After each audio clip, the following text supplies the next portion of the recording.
everyone, it is great to see you here once again on Dee's Delights. Tonight we're going to make cream cheese brownies, and we're not making them from a box, we're making them from scratch. How's that sound? I'm excited. You know why? I had some cream cheese that I was laying out for another recipe, and I forgot one of the main ingredients. So I thought, oh geez, what can I make with cream cheese?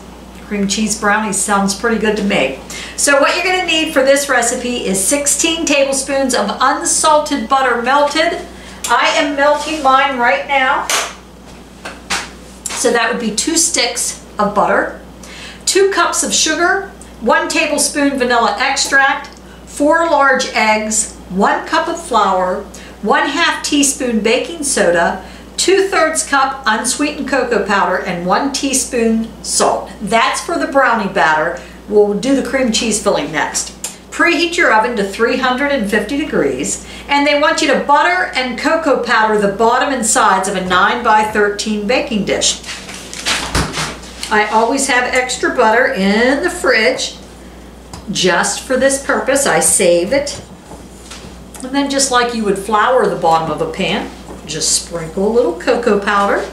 Just going to get a little bit and sprinkle it around.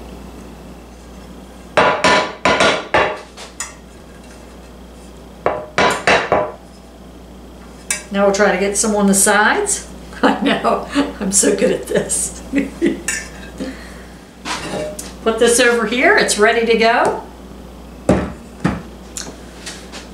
In a large bowl, whisk together the melted butter, sugar, then add in the eggs and vanilla until well combined.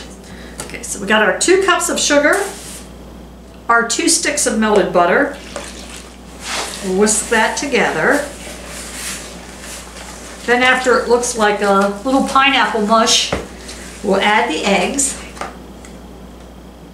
That would be 4. Once I get this mixed around, I'm going to add my vanilla. That would be 1 tablespoon of vanilla extract.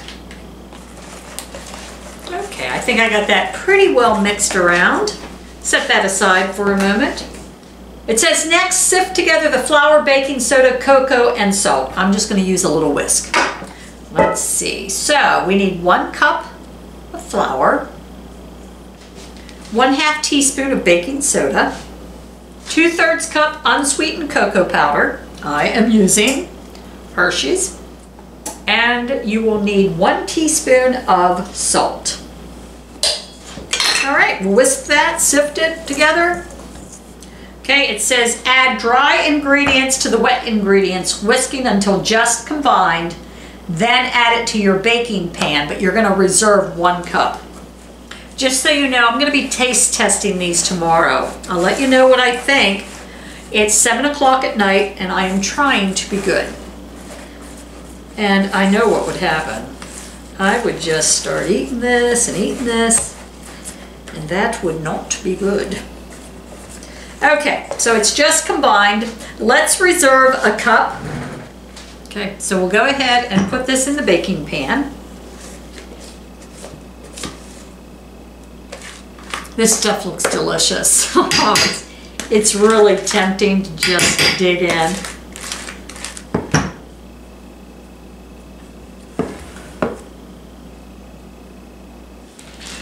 Next, we're to mix the cream cheese, sour cream, sugar, flour, and vanilla until smooth.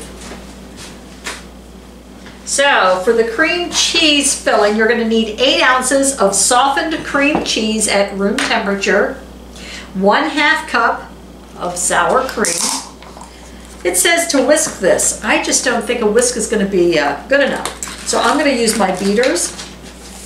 Our 1/3 cup of sugar, our 2 tablespoons of flour, and our 1/2 teaspoon of vanilla extract.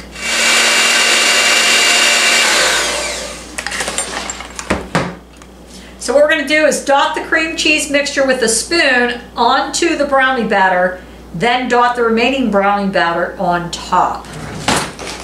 Just going to stir this a little bit, and I'll start dropping some drops on here. Now what we want to do is drop some of this on top. The rest of that cup that we had set aside. Do you see how good I've been? I have not tasted this once. I'm proud of myself. Very. We'll see how long it lasts. I'll be talking to you next week. Well, I ate the whole tray of the brownies. No, I don't think I'd do that. Then again, you never know. Then what we're going to do is just swirl it with a knife. I'm just going to run it back and forth. Kind of like I'm making a marble cake. All right, side to side. Looks pretty.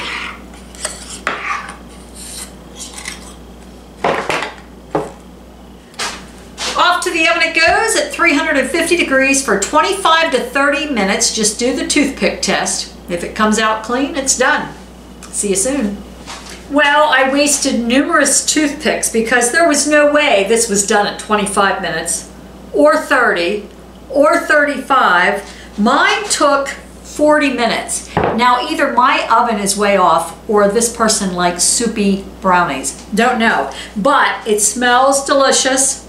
I'm gonna let it cool. So these look good. I'm gonna try them in the morning. I'm gonna have a big old piece with breakfast. That way I don't ruin my diet for tonight.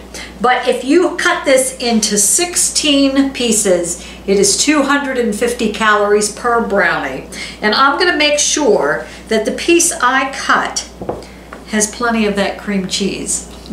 I love cream cheese and I love chocolate, so how could this not be good? So I'll be back in the morning and we'll taste it together. Good morning. I got my little cream cheese brownie here. It was in the fridge overnight. There again, this would probably have been best right out of the oven. Wait till it cools. But of course I did let my brownies cool before I put them in the fridge. So here's my little serving. I'll let you know what I think. Look how scrumdiddlyicious that looks. I made sure that I had some cream cheese. The texture of the brownie is even different because it's homemade. It's not out of the box. Even though the ones out of the box are fine. You know what else you could do to this? You can even put icing on the top. Have it a cream cheese brownie cake. Very good. I would recommend these cream cheese brownies. And put on top whatever you want to put on top. But just be sure to store them in the fridge if you want them to stay fresh. So thanks for joining me here once again on Dee's Delights, and I hope you have a great day, everyone.